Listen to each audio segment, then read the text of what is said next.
planet where she's called.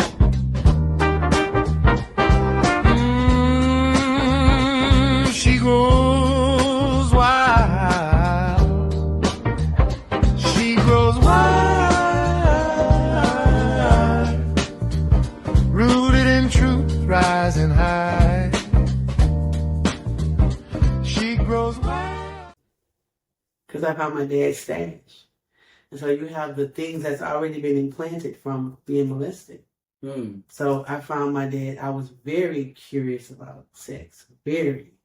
It just, you become really hypersexual. And so I wasn't, nothing was going to happen because my daddy was strict at the same time. My parents were extremely strict. So my dad had a carpet business. Child, I would be working in there in the summer and poking around.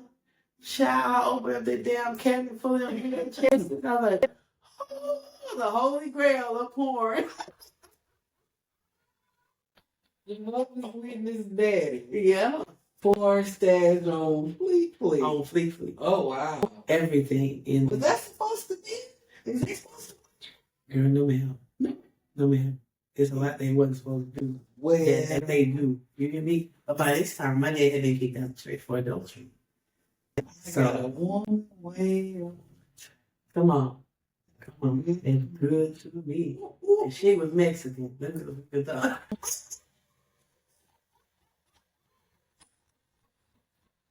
Got no sign. Oh my. Hey. Yeah, ma'am. Wow, so he had I never saw any videos. What was crazy is my best friend, my childhood best friend, the Mexican lady was her mom. What? So I would be there. I didn't know why my mama hated for me to go over there. Your mama knew? Oh, yeah. So they got pregnant for my daddy and miscarried, girl. And so me and my best friend we was friends. We was best friends. I was always at their house, so much so that that's how I learned like a lot of Spanish and a lot of different things of their culture. I was always at their house. Yeah, good. Oh, yeah. Them tortillas. Oh, girl. I was going to say, we had the Cinemax and HBO. Yes. And we didn't have the channel. We had shit I don't even know at this time. Yeah. But I saw sex through the pics. You know what I'm saying? And that was so intriguing to me, young, because I'd be like, what are they doing? And I would spend hours and be like...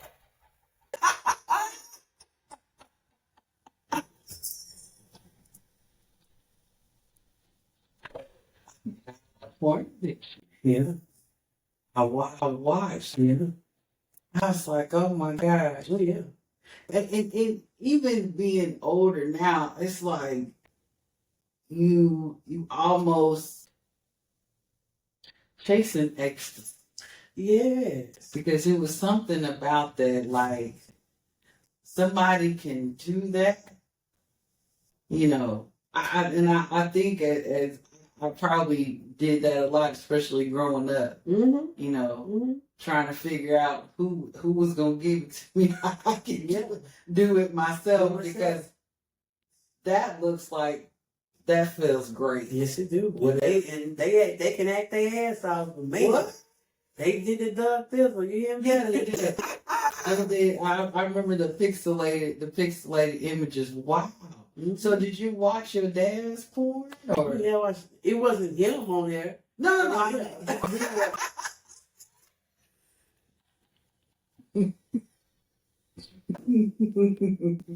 Did you watch your father's collection? Hell yeah. Okay. I did. I started sneaking tapes home. Shut up. VHS, girl. Did you have the TV with the VCR at the bottom? Yeah, in my room. Oh, yeah, the VCR. And that started it was so bad, and I thank God, because I can't stand it. Because I know what it does. What, porn? Yeah. What it do? For the people in the back. So those people, a lot of those people who do that, girl, they suffer tremendously with a lot of depression, drug addiction. And what was shown to me was those spirits jump through those screens. And then you'll wonder why you're having problems with this. Or why I'm all of a sudden that. Because it's a portal. It's a portal. You know what I'm saying? Those people I did research on the porn industry. Like, it's really tumultuous and just vicious and so unforgiving, because they are left with a lot of diseases, a lot of emotional issues, a lot of depression. It's very rampant in the industry. Wow. Yeah. And so we're chasing the dream, right, of whatever we think they're experiencing. True. Very true. So it's all a facade. It's a fallacy. So I was so bad to where I would freak dudes out. Like, if dude come over or whatever, because I was saying, okay. So, come over and it would turn it on. And I would be like, man, and I would be like, I'm like, what, nigga? Well, they like they didn't think that you watched, or I was too crass. I was real blunt. Real blunt with everything. I thought you was gonna say you tried some of the things that you saw. Did that too. Oh.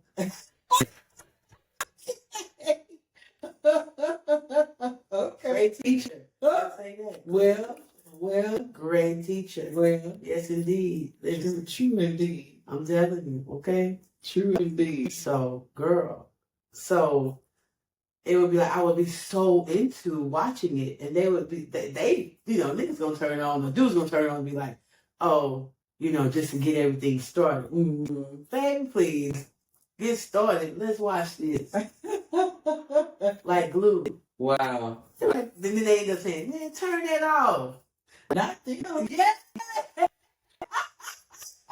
It's like a reverse. Yeah. Wow. For real. Yeah. Wow. Porn was different back then too. Different, girl. I like vintage porn. That's 70s? Yeah. I like a little French too. But throw in the accent. They do stuff different. They do. They do. And I love a storyline. Yeah. Don't just be like, it's your boy. Yeah.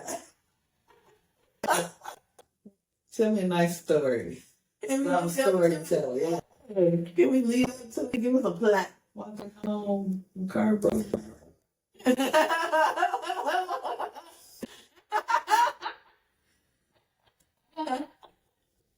I'm trying to help. Yeah. Like that. Crazy, but so very true. Yeah. So very true. Yeah. I can't say I'm addicted. I enjoy it every once in a while. Yeah. I don't feel bad about it anymore though. I stay away from it because I did have an addiction. Yeah. So I don't even play with it because I don't want it to be like a go-to, or I don't want that thing to come back. That made me feel like that was something I needed to do. You know what I'm saying? So I'm very, when it comes to certain things, I'm very disciplined on myself, Young adult Treva. So right after high school, young adult Treva. So I went through a lot of interesting experiences. Are we getting more into, wow. So I didn't, now I'm thinking about what you said, not experiencing quote unquote high school or middle school. I like this boy, he likes me, relationships. So now you're a young adult with a healthy taste for porn. Yeah. But no real relationships in addition to the childhood trauma, the family dynamic. All this is saying, you're being pushed out. Congratulations, you're graduating. Yeah. What are we graduating to? Right. What Pay off this bullshit. What shit? What kind of environment are we graduating into? How have we been prepared And what is young Treva? What is her?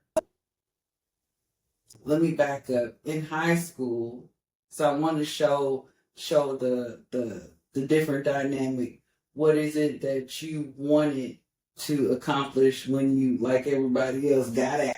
Yeah. And what that looked like when you took your first step being out. So in high school, was there something that you wanted to achieve? You wanted your life to look like? In high school, because I think there was a part of me that wanted to go to culinary. Okay, I'll tell the story. And this is what I have to say to parents. Whatever it is that your child expresses an interest in, I don't care if you agree, if you had something else pictured for them. It doesn't matter. If they have something that they love and it can generate some type of income, how will you know it'll generate income? Because somebody else did. Well, okay, and generating income. Okay. So my senior year, right before, like probably a couple months before graduation, the guy from the Rye Institute had come. There was a big computer school. They was trying to recruit. And so I'm sitting up there, and at the time I was in love with cooking. okay. And I used to love to cook and try things and teach myself different things. And the man came and so we're talking, and the man was like, well, what do you have interest in? I said, well, I really want to study like culinary arts, you know? And he was like, well, there's, the Art Institute in Houston, and this gave me some different things. And so it was a good meeting, Child, after this man left,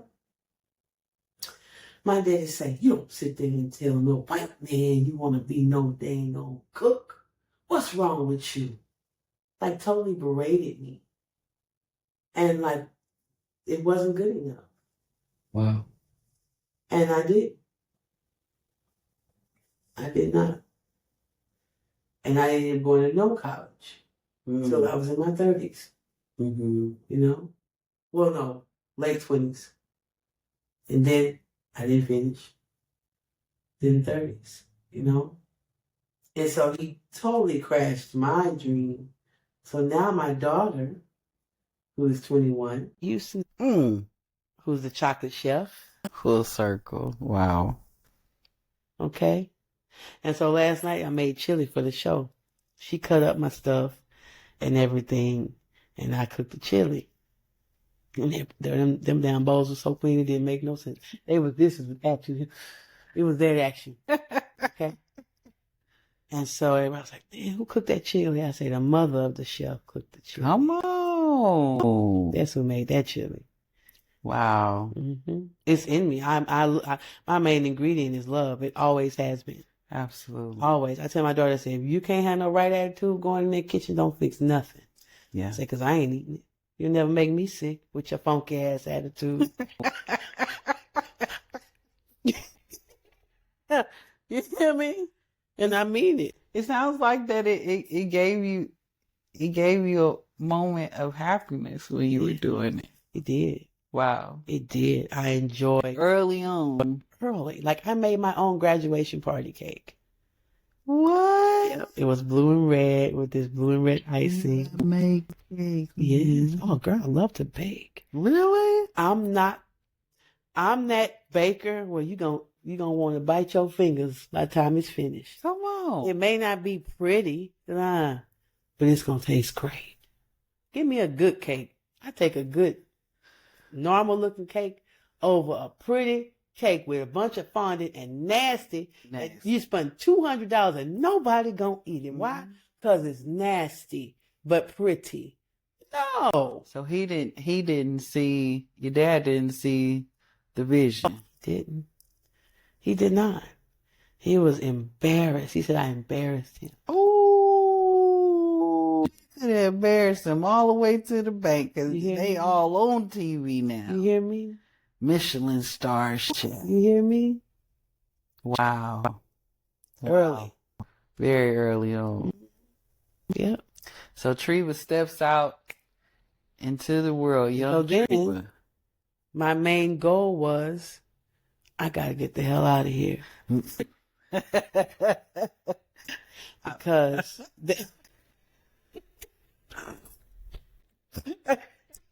I'm sorry.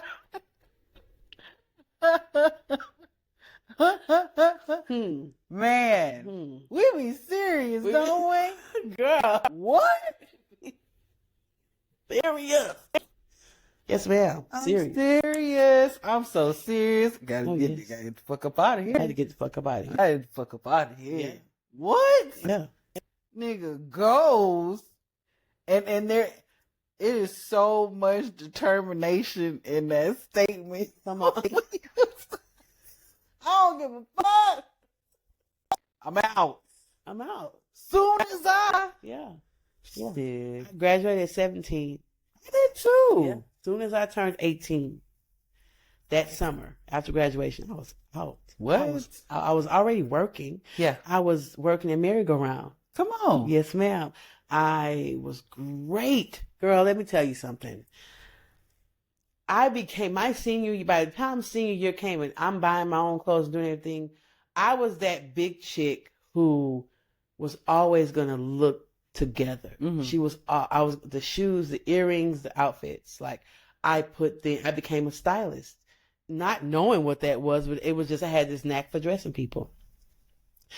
At merry-go-round, I was the best salesman, but they would see this, chunky black girl coming. What does she know? Get your little skinny ass in here. I got you. Now put this with that. But I love to dress people. That was one of my things. I still love it to this day. I love to give me a canvas of a person. Naturally. What? And let's go shopping. And then guess what? Natural gifts. Then we ain't fit spend a whole bunch of money. But you gonna look like you did. Hello, somebody. You hear me? Just naturally. Just natural, yes. That is not me. That is not me. Need stylist. I got you. I got you. That's Not what you me. got. Thank you so much. It's one outfit though. I would pay. You need some contrast. Contract. So with that, I would pair you a light denim vest. A light denim. A light denim vest. More bangles. More bangles. More bangles, and I would put a kind of a boot with that. Really? Yes, ma'am. And have that button, baby, open. But no. Mm-hmm. Oh, I like it. Even if you did that bottom button and put a cami underneath, you would do an olive green cami underneath there, or even cream. Oh, I like a cream against my skin, brown skin. I like it. Yeah. So now, I just want to point out too at Young Tree, because we getting there, but already you have two viable, income gateways, if you will, that are just natural to you. And like you said, with parents, just really paying attention and honing in on the things that your children naturally enjoy doing. Yes. Because you hear that now, if you do something that you love, and get paid for it, it'll never seem like work. You'll continuously enjoy it. That's right. So that's pretty cool that already, before you even stepped out into the world, unfortunately, your parents didn't recognize it, and really neither did you even at that point. Just thinking that, hey, this is just something that I enjoy doing. It's a job. I'm good at it. But in New York, or even a fashion design school, something, just how when you're lacking the support, the support and the nobody to pour into you. They did not. And I could only guess it's because they didn't know how. And so that's why I don't hold it against them. I choose to seek accountability of self. Okay. So at the end of the day, that's the only thing I can change. Today. Right. And then too, being a parent, recognizing, and then being able to put that into those relationships. But I don't want to skip ahead of that. Yes. So We out this bitch. We out. We out? Okay. Is we in the street? We out. We in the street. We in the motherfucking street. So another silly situation as I'm Okay. Terry, my boy, my white homeboy with the long hair. Terry. Love you, Terry. Hey, what's up, Terry? Oh, okay. Mm-hmm. I'm ready.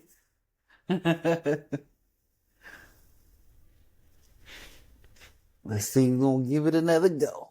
Terry. Oh. Uh-huh. So Terry, me and Terry still kicking it after high school. I went to some raves. Really? Yes. Along with Terry, I met my best friend after high school. His name was Alfred. Alfred? Okay. In Wilmot. He was part Japanese and part black. Oh, wow. Gorgeous. I bet. I was a virgin and he knew I was a virgin. Girl, he wanted to take my virginity so bad. And I'm like, no, but he, long story short, like he actually loved me.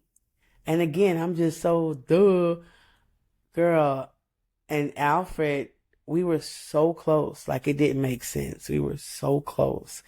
And we really like could have had another opportunity to have a great relationship, and I didn't pick up on it, until way later. And it was way too late, but I had my friends. We would go out, we would do raves, I tried marijuana and all kind of things. I was living, I had my own place.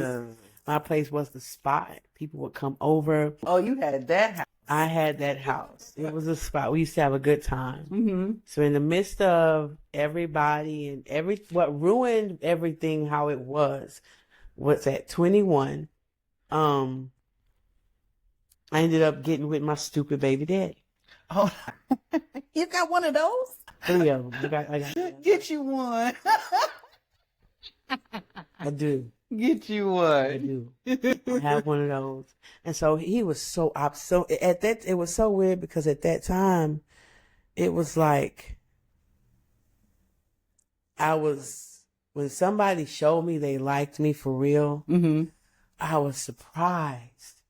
And I would get really goofy and make stupid decisions and be like, they like me. So I'm not even like, well, let me just take the time to get to know him. Let me see if I like him. No, it was automatic like, okay, You like me. yeah, you like me. And so that's how I ended up.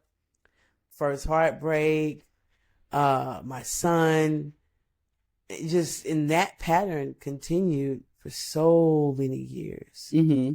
It did. That pattern was so detrimental, to me. In many ways, I learned so much though. I did. I learned a lot. During those years. I learned how to love myself. How to spot BS a mile away. Yes. Mm-hmm. But I will say that was my 18 to 20 was really, probably 17 to 20 was really fun. It was fun. There was no poetry. I stopped writing poetry at like 12. Oh. Yeah, 12. I stopped and I didn't pick it back up till much later. Mm-hmm. Yeah. It was so, I was just kind of, and I would put together the cutest outfits, just the things I would put together. And I never even went to it was never Jehovah's Witnesses, because this is what they do. And this is why they're so dangerous. They shelter you from everything. Mm-hmm. And in sheltering you from everything, they never discuss the things that you want to do. There's nothing to spark that, nothing to, kickstart that desire. What do you want to be? What do you want to do? Because everything that they said was demonized. Don't do this. Don't do that. Don't do this. Don't You knew do what that. you couldn't do. Yeah. Yeah. You knew what you couldn't do, and it was just so treacherous. It was so damaging. It took a lot from me. Or should I say, it kept a lot from me. Mm-hmm. Mm-hmm. It did. And the parents don't know any better. You know, they think that this is what it's supposed to be. So when you're young out there, Treva, we meet our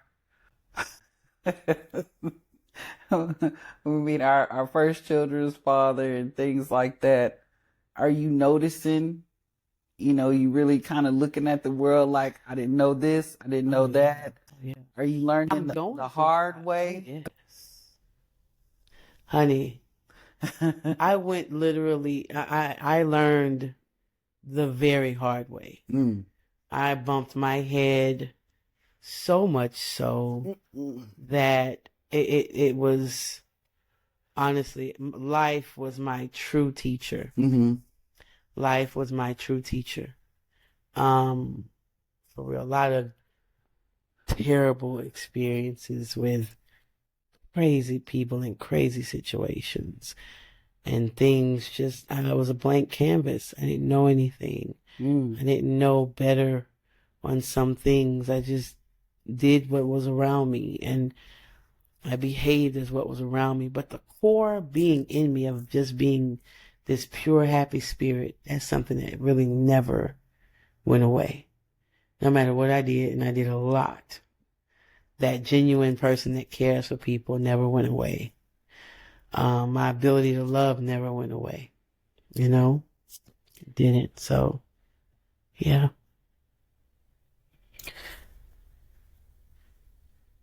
'20s was the shit. Baby. 20s. So going through a heartbreak in my 20s, early 20s with my first baby daddy. My heartbreak was he slept with 2 white girls in our bed. Oh. And his aunt told me. His aunt came and got me and told me, rest in peace, Bertha, and told me that, and I caught him and I threw everything outside, burned everything. I was tripping. Oh, yeah. I was tripping. You did the scene. I did the scene. Wow. And then from there, he taught me how to steal. I went to Dallas. No, I was still here, still a good girl. Just trying to find myself, even being pregnant. So I had my son, he was in Dallas. We ended up going to Dallas with them, his family, his sister, his mom, no, his sisters were there first. His brother went there and he went there. And then I went to be with him, see if we could make it out there, whatever. Girl, I learned how to steal out there. I met another girl, I learned how to do some stuff. And so this Treva was the Treva that ended up being a booster and selling stuff.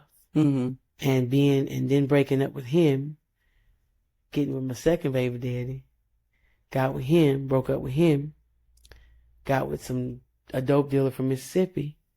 No. And ended up doing all kind of stuff. And then trying to steal weed from them, I almost got shot in the head. Because I was trying to jack the weed boys from Mississippi. No. Girl! Yes, ma'am. And I was bold, too. I didn't care. I wasn't scared of nothing. You weren't scared of nothing? Who? The girl the girl who I told, don't say nothing. He was pointing the gun at me, and my son was right there. He was like, bitch, where my shit at? I said, nigga, I ain't got nothing. Just like that. So Chi-Chi sitting there, just she going back and forth like,